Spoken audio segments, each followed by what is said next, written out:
Okay, welcome friends. When we first started thinking of the Liberty and Light Festival of Goa, the idea was community curation, which is part of the how can the community best use these spaces, and also how can we re-establish a sense as we come out of the pandemic, an idea of who we all are and what we are doing around here, because I find that many of us in Goa but everywhere else are living in kinds of silos. The writers communicate with each other, the tech guys communicate with each other, the you know the food people communicate with each other, but there is quite little cross fertilization taking place, though we tend to have multiple interests. Now, someone I've been following for a while is Dilip, who is actually we've never met before. We just met on the stage, but I've been observing his career with great interest for well over a decade. I think well over a decade, because he started. Goa is not exactly known as the forefront. Recently, by the way, Dilip, we've been hearing all these venture capitalists who moved to Goa, and some of them sold their companies, and they're talking about Goa as an innovation hub. But Dilip was doing it a long time ago, and he actually has been moving the goalpost forward for what's possible in Goa quite substantially for a while. And of course, people paid attention when his company got acquired, but I have seen that he continues to do it, and he's also pushing the boundary himself in personal ways. I've been watching these videos where he's doing these amazing motorcycle trips around the country. So a wonderful, multifaceted person who we should all know about, and I think champion. And thank you so much for allowing us to experience that, what you have to offer at the Liberty and Light Festival. Thank you so much, Dilip. Please go ahead. Yeah, thanks, Vivek, for that. So I'm Dilip, and I'm here to talk about technology in Goa. I know in a Liberty and Lights Festival, technology may be a bit of a misfit, but I'll try to make this as interesting as I can and about Goa mainly, because that's the whole point of me being here. There's this very famous Indian I'll start my presentation with a quote from a very famous Indian. And he said, "We Indians are in the business of making others rich." Can anyone tell me who that person was? Just a wild guess. He's very famous. No, it's me. I may have lied about the famous part, but it's me. So this is how I start my presentations normally when I'm asked to talk to kids, especially about entrepreneurship. And this presentation is, I hope to convey a few pieces of information in bits and pieces, in the hope that somebody may take some lessons out of it. So let me start with a story. In around 2007, so at that time I already had a software company in Goa, and I was doing okay. I got in touch, or somebody got in touch with me from the US. And he came up with this idea, a very interesting idea, of getting the cost of a 3D printed part from the design software itself. Earlier, you had to export the CAD file to an STL file and send it by email to somebody. They would review it, and they would send you a quotation, and that whole thing would take around 2, 3, 4, 5 days, maybe also a week. So he came up with this brilliant idea of, why don't we put some smarts into each CAD design software and let the software tell the price immediately. And when you have the price, the next thing you want to do is actually order the parts. So you can place the order from the software itself. So it was a very unique idea. And he approached me because I had the technical know-how to write what they call plugins, basically a software that runs inside a software. So he approached me with the idea. I liked the idea, and what I told him is, so he wanted me to quote him a cost and time, how much I would charge him to build all the software, and how long it'll take. So I told him, I will build it for free. You start a new company, we'll put the software in that company, and I want half of that company. So he told me, in words maybe I cannot say it in like public, he said 2 words, one starts with F and the other one starts with O. And he told me to like buzz off. then he went around asking other companies who had this know-how how much they would, charge him, and he came up and he was quoted large numbers. The other thing is that these companies that make the CAD software, they change the software every year. Okay, you have like a SolidWorks 2001, 2002, 2003.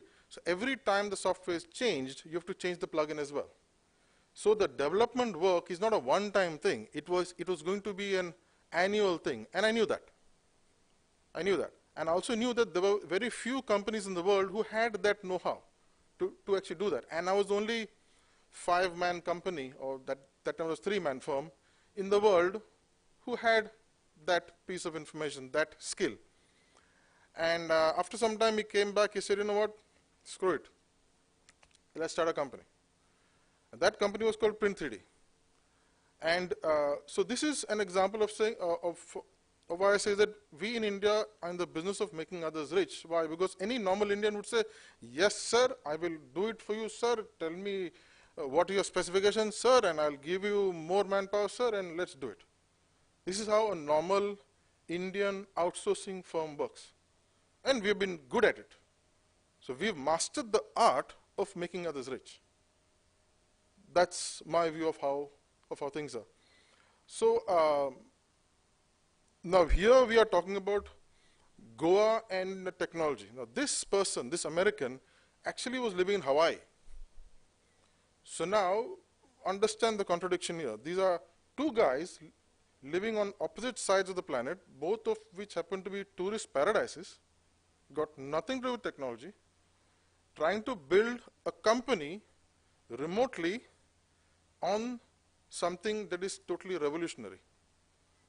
And we said, why not? I mean, at that time, there was no concept of startup. The word startup didn't exist in the dictionaries of common parlance. There was no concept of funding. There was no concept of government grants. So I want a zone wherein I can get tax exemptions, and there was nothing of that sort. We just two guys said, okay, let's do this. And oddly speaking, we had not even met. When we took the decision to start a company, we had not even met. We had seen each other on Skype, I think so, at the time, but we had not even met.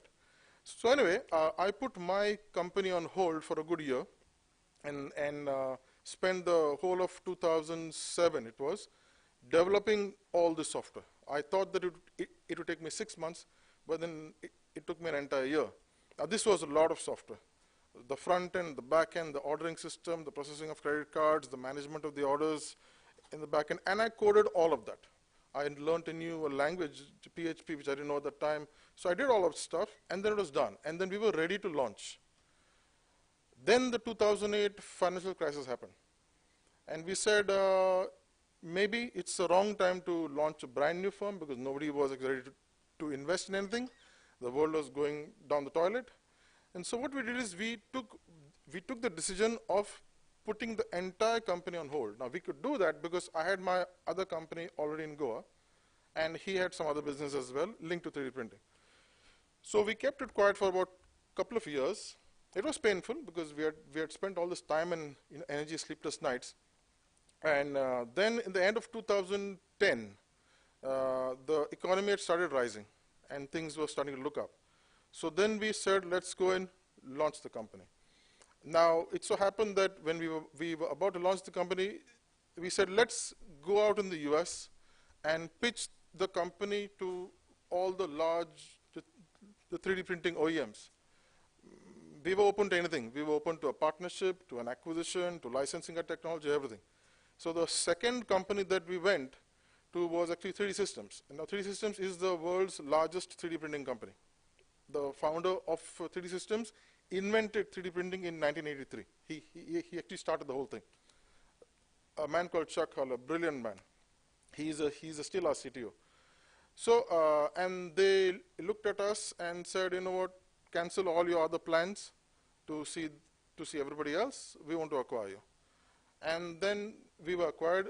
We didn't have any revenue. We didn't even start, but the idea was so powerful. So I'm coming back to my statement, which I made. We are in the business of making others rich. So now, if I had just offered a quotation and done all the hard work for 6 months to a year and got paid and then moved out, the person who would have reaped the benefits would be my business partner, who turned out to be my business partner, but otherwise he would have been only a client. And this is very sad because I often interview people to hire, and I look at the resume. I'm really not interested in the first part, all the academics and everything. I don't care if they failed also. But I look at the projects that they've done in the companies that they've worked for. And I see a bunch of companies. I say, look, you made this app. Nice. How's the app now? I don't know. The answer is, I don't know. I don't care. It was a project. I worked for like 6 months, and it's gone. I mean, I've moved on to the other projects now. I don't remember. I said, what is the rating of that app on the App Store? Aren't you interested to know? You worked on it, right? So we are in this mindset of, okay, I have a brain, I have time, I need money. I'm going to use my brain, sell my time, and get money. This is what we Indians are. So if anybody uses that statement and tells you who actually said it, say that it is me, okay? Because I am the one who actually said it. Anyway, let's talk about my first challenge. Now let's come to Goa. Okay, everything was done. I went and started everything. So this is one smart guy doing some smart things. Now I want to talk about the people in Goa who have done some things along with me. So the first challenge that the CEO of 3D Systems put in front of me was, he said, I want you to go back to India. So I was in the US at the time. He was dropping me to my hotel actually. And he said, look, I want you to go back. I want you to start an Indian subsidiary. I want you to build a team. And I want you to architect, develop, test, and deploy what I want to call as Cubify, which is basically a platform for like a Facebook for 3D printing. Means people can upload their designs, they can get it printed, they can view. He had some nice ideas. It was a good idea. And he says, look, you already proven to me that you can do stuff very well on your own. Now you have to go and build a team, because what we had to do, that was huge. So it would have the social angle to it, like likes and follows and everything. You would be able to friend other people who actually designed parts to kept for printing. It would have a 3D content, that is like 3D models actually be updated on the site. You would have to be able to orbit, rotate like a 3D viewer. This is 10 years ago I'm talking about, not now when Web 3D is all out. It would have e-commerce, and it needed to have an API. An API is application programming interface, means other people should be able to make apps for it. Like your iPhone has got an iPhone app. It's got a Facebook app, right? So somebody from Apple, from Facebook, has actually developed the app for the iPhone using the API of actually Facebook. So all that had to happen. And he said, this needs to be launched in 9 months at CES 2012. CES is the world's largest consumer electronics show. And he says, I've already paid for the booth. It's a lot of money. And don't screw this up. And he let me go to my hotel. Now, I had already, so I said, yeah, I mean, why not? I mean, I've sold my firm. I'm like the king of the world. Let's do this. So what I did not have was a subsidiary, which I learned takes a very long time to start in India if you want to do it the right way. I did not have an office. I had my one-room office, which I started my small firm from. I did not have a team. And most importantly, I did not have the credibility to hire a team. Why will somebody leave a large company in Goa or anywhere else and come and join some guy who sold his firm and now he's talking total crap, 3D printing and this and that? They don't understand the concept. What I did have is a one-room office, and I had Inspirations. Inspirations is not what you think it is. Inspirations is the name of a restaurant under my office. That is where I did all my interviews. Because if I had taken the people to my office, they would not enter it, they would leave. So these guys were smart people coming from big software firms in India, mainly in Goa, leaving a proper office, with a TT table there and then all that stuff that you have in the IT firms, and coming to a one-room office, 26 square meters, packed and like 5 people inside of it. So what I had to do then, I had to play a game. I said, I need a team. I can't build this thing on my own. So I started to sell the idea of 3D printing. One guy, one very smart guy applied for the job. I saw his resume. I said, I have to hire him. He's just too smart. And he came to Inspirations, and I started to talk more than him because I had to sell him the idea. I already knew that I wanted to hire him. He had a blank look on his face, and I'm talking and I'm talking. I'm explaining about 3D printing and how it works and what the printer and what we're trying to do. And he had this blank look on his face all along. Finally, I said, okay, say something. What do you think? He says to me straight, with the same blank look on his face, I have absolutely no idea what you said, but I'm joining you. Why? Because I think this is amazing. I can't understand it, but it's a challenge. Now, what you have to understand is that these guys were sitting on the bench in an IT company. On the bench means they are not billable. They are just hired, no project on hand, and they have to sit and play games the whole day and go back. They are paid a salary. But these guys, very smart people in Goa, 10 years ago, they were on the bench. They were wanting to do something very creative. They didn't understand what I was saying, but they knew that it was just nice. So I hired him. After a few days, another guy comes, same thing, nice resume. I obviously wanted to hire him back in Inspirations, and I started to do the same thing. He said, stop. I said, what happened? You hired my friend the other day. He told me, I will not be able to understand anything you're saying, so don't waste the time. I'm joining. I hired him as well. So this way, I built a ragtag team. So there was no 3D Systems India Private Limited. I could not give anybody a letterhead and appointment letter signed by the MD of 3D Systems India Private Limited.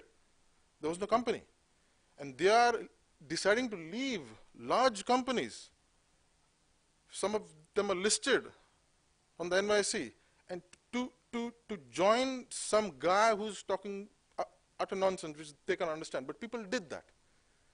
The first guy who I mentioned, and even the second guy, he's still with us.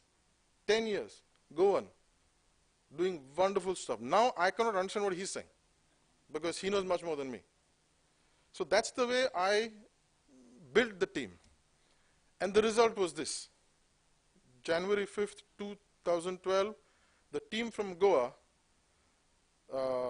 built Cubify and launched it at CES. And this is a testament to what can be done in Goa. So when I hear things like, we don't have the people, we don't have the manpower, we don't have IT infrastructure, we don't have internet. I have once said a statement to somebody. I've said, you put me in a jail cell, give me a laptop, give me an internet connection, and give me a credit card. I will start a company, I will build it, I'll run it, and I will sell it also from a jail cell. All you need is a nice idea which doesn't need lots of investment because you don't have it, right? So don't go running after these big VC funding. I mean, yes, you can do that. You can play that normal game. It's okay. But there are other ways to make a difference as well. That's all I'm saying. Let's talk about the second second challenge, which highlights what's happening in Goa. So after the success of the launch of Cubify, so 3D Systems in US started to take notice of our team over here. And one of the engineering heads over there said, look, I want you to build a small R&D team for me on the hardware side, just to write the firmware and the apps of all our printers. But he said, I want these guys to do all the busy work, meaning We have some old legacy 3D printers which nobody can actually maintain them, so there are bug fixes. We have some old customers who we have to keep happy. So all that work, I need a team. I need some smart guys. Can you help me? Because my guys, they are in the US are filled with work of the latest printers. So I said, yeah, fine, no problem. Because I wanted to grow. I actually wanted to grow the team here. And that's what I did. I went and hired a bunch of people. This time I didn't go to Inspirations because we had moved to a okayish kind of hotel. So we had a conference room where I could interview them, because then things had changed a little bit. And they started to do their work. All old code that nobody wanted to touch was being handled by them. They were fixing bugs. And I asked them, how is it going? Oh, good. I mean, they're not on the bench. They're doing something. But I asked them, is it interesting to you? I said, yeah, I mean, it's okay, it's work, it's okay. We are doing at least this. So I said, okay, I want to challenge you. In your free time, think of a few projects that you want to do on your own for the company. Challenge yourself. And I said, don't tell this to your boss. They were actually reporting to a guy in the US, okay, and not to me. I said, don't inform him anything, just do it on your own. Come up with some ideas. So we had a brainstorming kind of session, and they came up with a very nice idea. So we have acquired a bunch of companies over time. Some of them had made their own printers. Each printer has their own software, their own firmware, the way it talks to the internet. So the communication between printers and software is a mess. We had different client applications talking to different kinds of hardware. And they said one idea can be, why don't we make a communication protocol, like a language, that can talk to all the printers. So even if we acquire another company which has got another kind of printers, we can just code that small patch and our same app can talk to that printer as well. I said, nice idea. And I told them the challenge is, even if 3D Systems goes and buys a toaster company, not linked to 3D printing at all, okay, just a toaster or a TV company, the communication protocol should be such that this main application should be able to talk to it. And that's what they did. They built something whose code name was actually Conman, Connectivity Manager. And after it was ready, we then presented to their manager. And their manager said, who made this? We said, we made it. When? We made it. This is amazing, because this is something that the company wanted to do for a very long time, but just didn't have time to do it. And the end result actually is this. This is a screenshot of one of our software that talks to all our non-metal printers. And if you see the scroll bar here, I'm not sure if you can see my mouse, there's lots of printers. One software can talk to all of our printers now. This was taken mainstream in the company. Again, let me come back to my main point. These are Goans in their free time who built something that a US NYC stock listed company made it mainstream. So when I hear things like,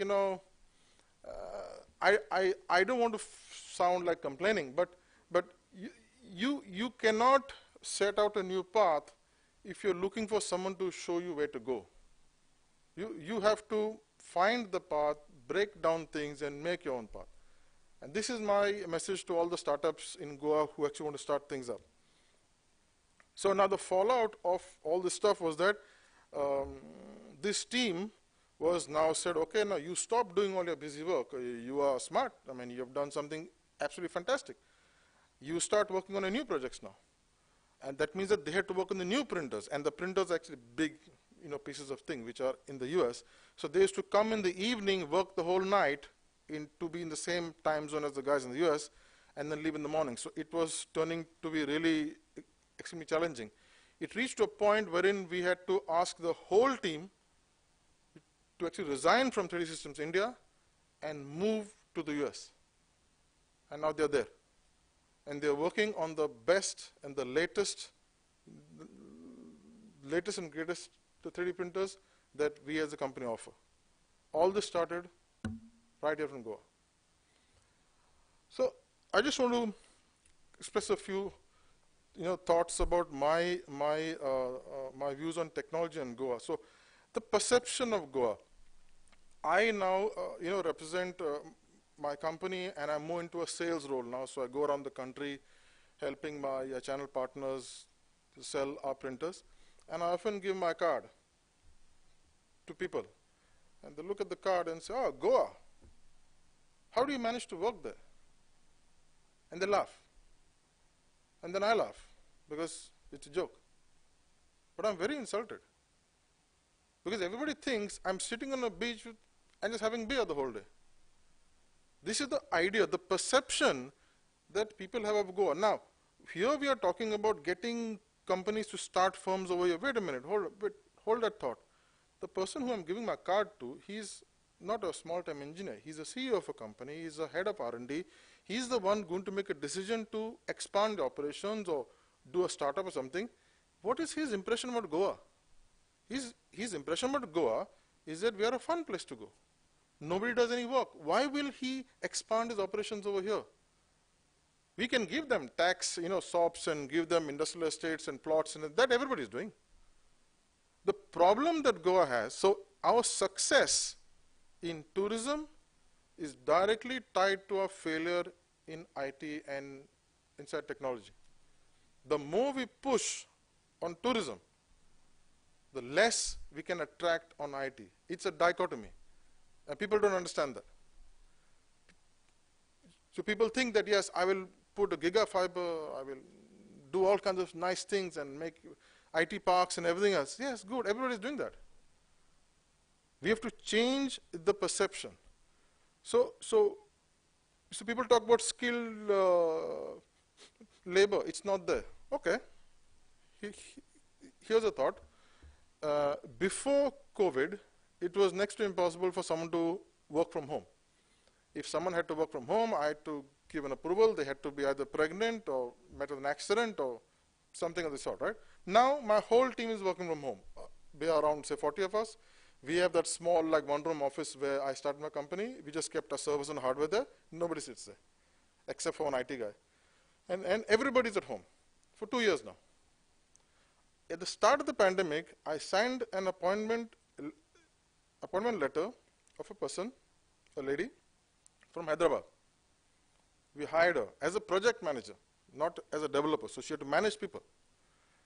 She worked with us for 1.5 years. And then she left. I signed another letter actually relieving her. Nobody in the company saw her. So now I have a question. You are saying there's shortage of skilled labor in Goa. Wait a minute. I have hired the best talent that I could afford from one of the best IT hubs in India. She came, she worked, she did, she went. What's the problem? COVID has changed everything. So I'll just say, stop complaining. Roll up your sleeves, do something. Then people talk about government policies. Yes, you see, on the one side, you're saying the government policies are not there. And in the same breath, you're saying there's too much of government. And then we all start having all these arguments on what to do and what's right and what's not right. But just go ahead and start something. If you can't start in a big way, start in a small way, partner with somebody, but start doing it. And the basic problem that I see is the last point. There is no entrepreneurship in education. We do not teach anybody in school or in colleges, maybe in MBA it is done, of starting up something. If you teach somebody to go and find a job, that's what he'll do. So there's a very famous Goan who made this statement. Do you know who he is? So Goa is just a subset of India. We think the same. Earlier it was go to the Gulf, make money there. Now it is go to the UK with the Portuguese passport and then make money there. Now it is go to Hyderabad, go to Bangalore and make money there. But, I mean, the opportunity is everywhere. The opportunity is where you are. And the best people to start companies in Goa are Goans. We are here. I have never left Goa, by the way. Don Bosco's, Dempes, GEC, first job in ACGL Honda, company in Pororim. I have not left Goa for studying. I have just not left Goa at all. I have not lived outside Goa at all. Others have gone out, seen things. But the perception of Goa has to change. I don't have the solutions apart from saying, just stop bitching, do it. Just do it. So these are my coordinates, and if anybody has any questions.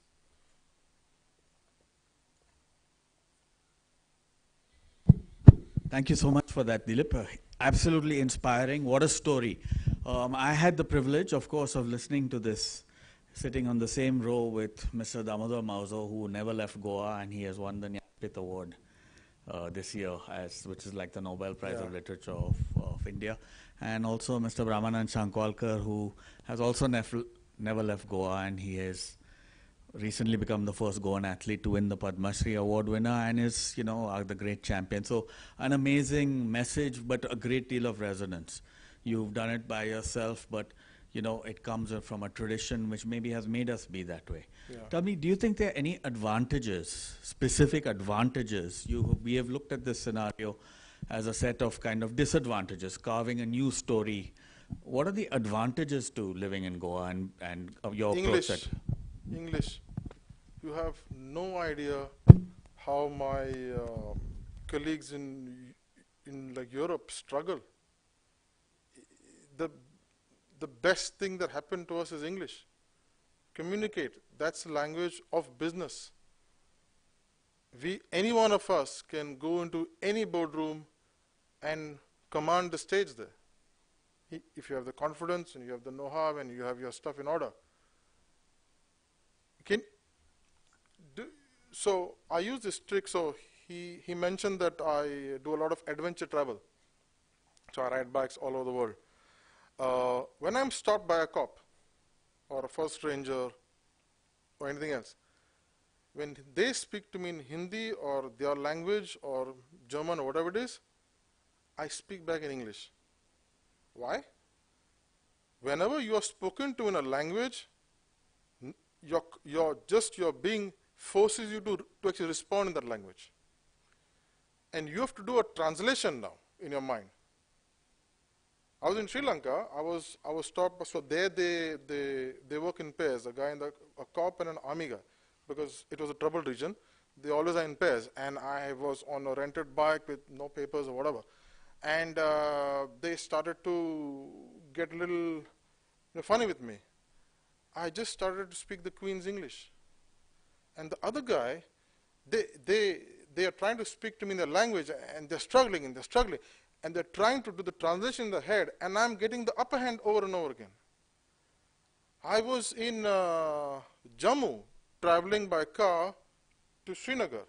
There was a landslide, and I had to go. I had to cross, and I was willing to take a risk. I was in a car at the time. And there was a sea of cars just stuck, and everyone's trying to beg the cops to just let me go, let me go. And then the driver went, he tried, they told me, get lost. I said, sit down. I took my business card out. I went to the cop, and I spoke the Queen's English to him. And he says, so he's trying to answer back in English. Now, I can speak Hindi, I can understand Hindi. He's speaking Hindi. I'm speaking to him in English. We underestimate the power of English, and then he let me go. I told him, sir, this is my card. I represent 3D. I'm speaking this way. People all gone crazy inside, begging to go. I need to go to install this 3D printer there. I will come back soon.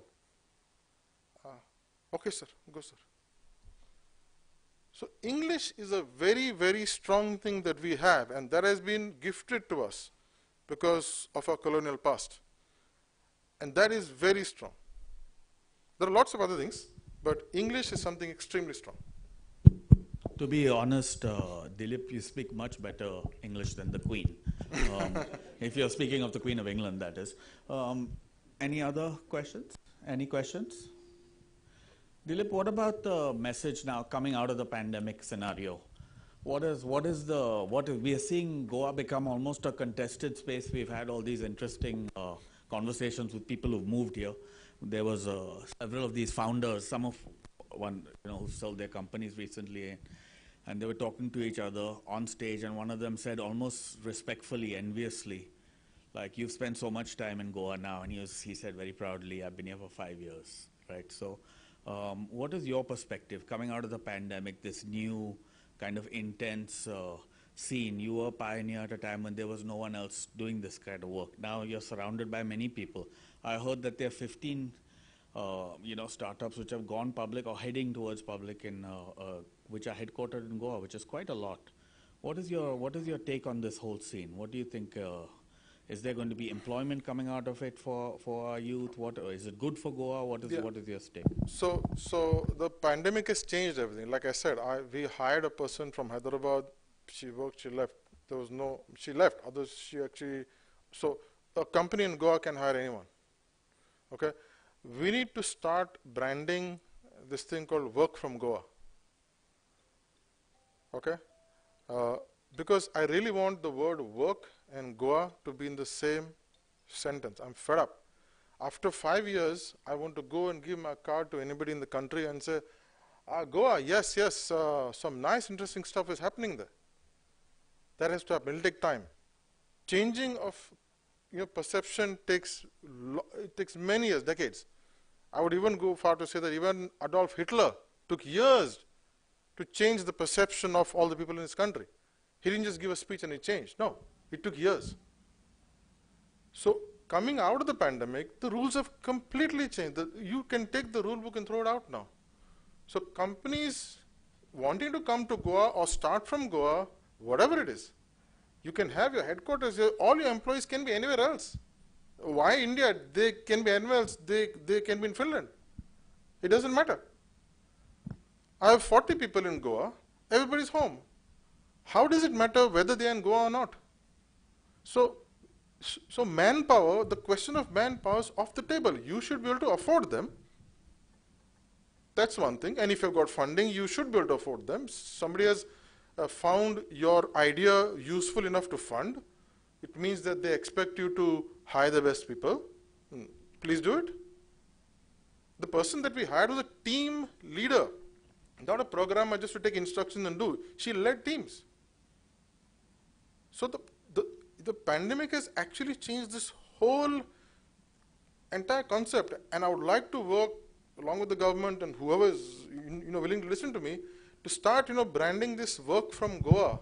Either as a campaign, I don't care how you do it, but the perception of Goa as just a fun place has to be there, because tourism is also important. But the stuff that good things happen in Goa should start to move in the country. That has to change. So opportunities are endless. And what I do is, I believe in paying it forward. So I often, consult and I help for free startups. So most of the time, young kids, they have all these ideas. They don't have guidance. Most of the time, their things don't work because they just did the wrong thing at the right time and the right thing at the wrong time. Okay, so I am ready to speak to anybody, which is what I always do. And people are there to help you. You just need to take a decision saying, look, I'm not going to be in the business of making others rich. I'm going to make myself rich. And while I am doing that, others in Goa will turn rich due to my activities. So it's a very generic answer to your question, but there's nothing stopping. If I could do this 11 years ago, when the concept of funding startups and all this stuff and ecosystem and blah, blah wasn't even there, now you have everything, right? And you have a work from home kind of culture already blessed by every corporate in the world. I recently had a all hands meeting with my entire team because we had not seen each other for like a year plus. And we met at our old office and we had some snacks, and then I asked them, okay, how many of you want to come back into office? Around 60% of them said no. I mean, it's fine. And they're quite productive, by the way. It's their job to have a good work-life kind of a balance, but they're quite productive. The world has changed. We have to change now. And this whole thing of thinking along the lines of making others rich. I'm just using the term making rich as a way to drive my point. I'm not about money. Okay? This is not only about money. This is about doing stuff for the place that you are in. And why do you want to leave this place? I mean, look at the air. It's so sweet. Look at the greenery. It's so nice. Non-polluting industries. Nothing bad is happening over here. The worst thing is that you have got a bad cell phone like network. That can be fixed. Roads also nice now. There's a full highway, 4-lane highway being going from top to down. What are you complaining about? Why do you want to run away? And sit in a congested town wherein you have to sit in a car for 2 hours to get to traffic, to get to office, and then come back and live in a place wherein it's like smoking a pack of cigarettes a day? Why? So we have to introspect. And I actually hope we do that. Amazing. Thank you so much. Viva Goenka. That was a beautiful bracing lesson and reminder of what's good and great in Goa. Thank you so much, Dilip, for that. Made in Goa, really you have made it in Goa, and I think that's an inspiring message. I hope people in the government do pay attention via video as well to his work in Goa idea and initiative. I think it's fantastic. Thank you so much, Dilip. Yeah, thanks for the opportunity. Please. Please keep your seats. In another 5 minutes, we will be having the final. Thank you so much, Dilip.